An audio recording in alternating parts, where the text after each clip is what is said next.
Welcome to PrepsNet Coach Speak with Fairview Aggies head football coach, George Redding Jr., powered by Campus Traditions.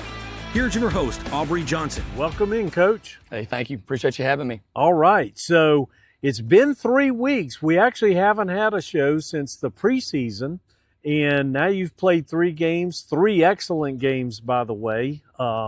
So let's talk about each one in turn. First one was back on August 22nd. You beat the stuffing out of Fultondale 48-0.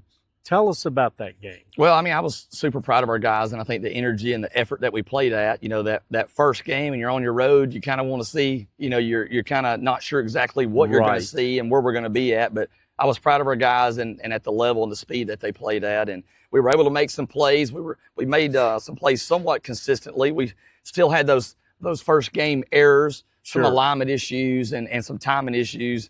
And so even coming back from the game, you know, we understood that there was still a lot of things we needed to do to get better at. Right. Okay. Good deal. So then the second game against Sprinville, you won 40-23. Very nice win.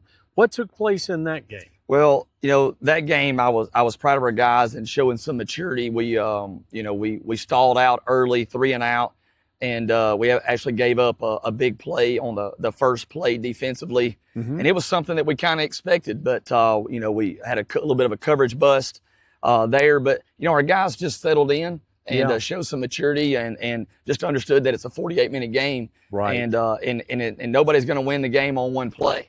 And so we kind of got back to work. And I felt like our guys did very well with that. Defensively did well. We ended up giving another touchdown up a little bit later.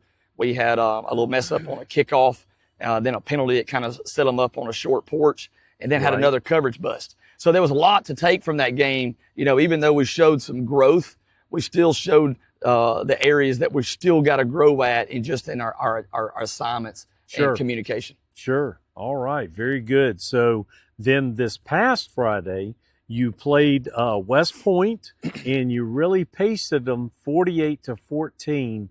What were some of the key factors in that one? You know, and just what an honor and privilege it is to play in that game. You know, that's an in-county rivalry. Yes, it is. It's known as the Brandon Iron Bowl. We both have our own restaurants in our communities, and the Brian that owns that does a tremendous job of promoting that game, and the winner gets free steaks, and so it's just nice. What an honor it is to be a part of that. And and I was super proud of our guys and how we got after it. Kind of one of those things too. We started off a little slow.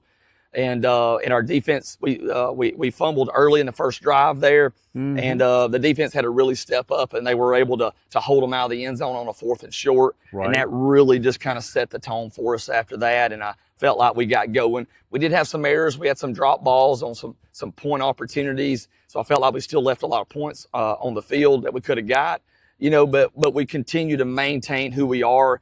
And I felt like we got better. And that's very important for us. And it is for everybody, but we take pride in that, trying to stay focused on ourselves and can we improve each week. Right. All right. Good deal. So the offense has been really clicking on all cylinders.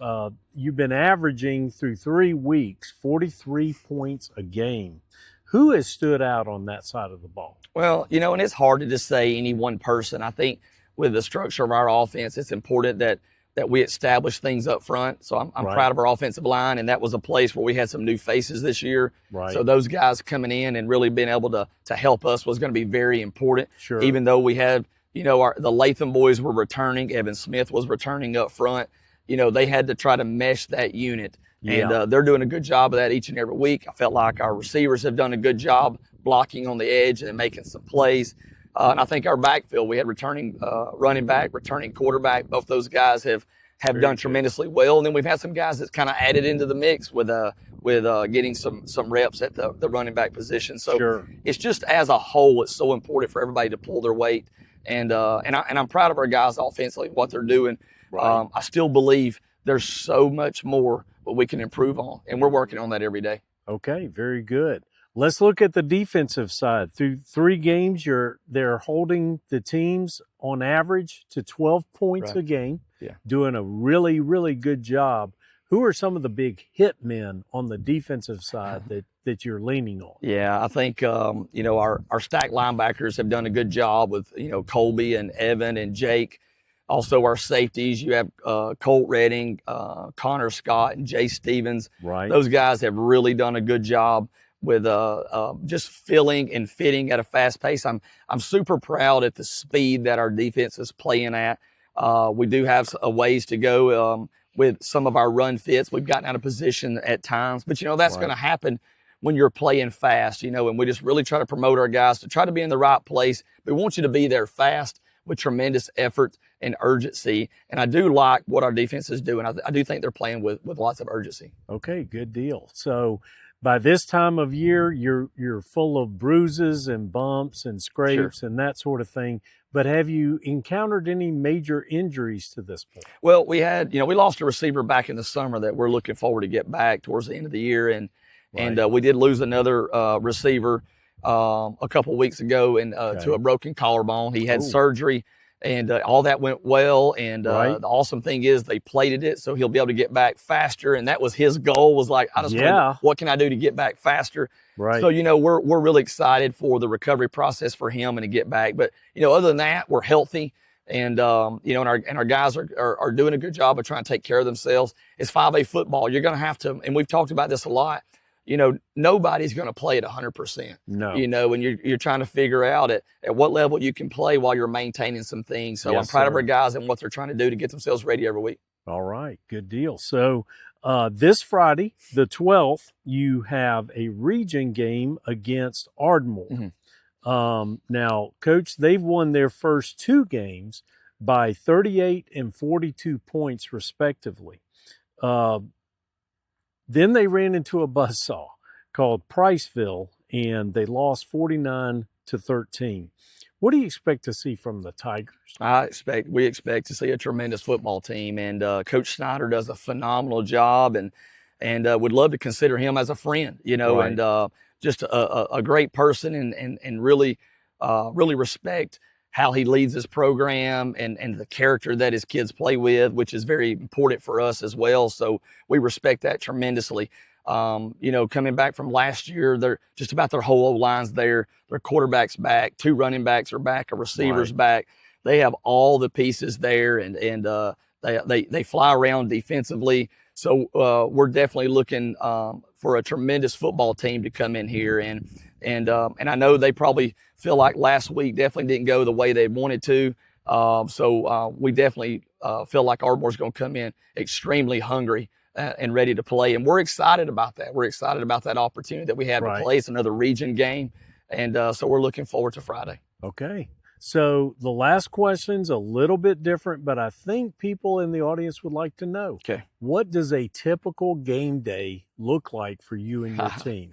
Yeah, I'm so old school, used to, like on a Friday when I came in, when I played in the stadium's named after Coach Smith, and man, like as soon as he saw you from 7 o'clock, man, you didn't even smile. You didn't even giggle, and I've learned to lighten up as my years have went on. But our parents do a tremendous job of bringing in breakfast every Friday morning for our team, which I think is awesome. And they get their game day jersey that they wear throughout the day. I love that. I love them wearing their colors throughout the day. Sure. And then we just go through a normal school day. If it's a home game, there's a pet rally that afternoon, but we get our guys down here a little after 2. We do a walkthrough. Mm-hmm. Hopefully we get to go over there to a pet rally. And listen, we let our guys get up in the stands with their grade levels. Some go over to the elementary. And, man, we really want you to be about school pride. Good. And we think that's awesome. After that, we try to get some rest. We put them in the auditorium, and we lights out. We rest for a little while. Yes. And if it's a home game, we're going to eat at 4:30. We're going to dress at 5:20 and pregame at 6. And I'm a routine guy. Yes, and we truly believe that routines build confidence, and confidence builds success. So that's kind of where we're at. So that's our typical game day. Well, the beautiful thing is they know what to expect, don't they? That's right. Yes, sir, they do. All right. Well, Coach, that's our show. Awesome. We appreciate your time. And as always, we appreciate yours. Join us again next time for another Fairview edition of Coach Speak.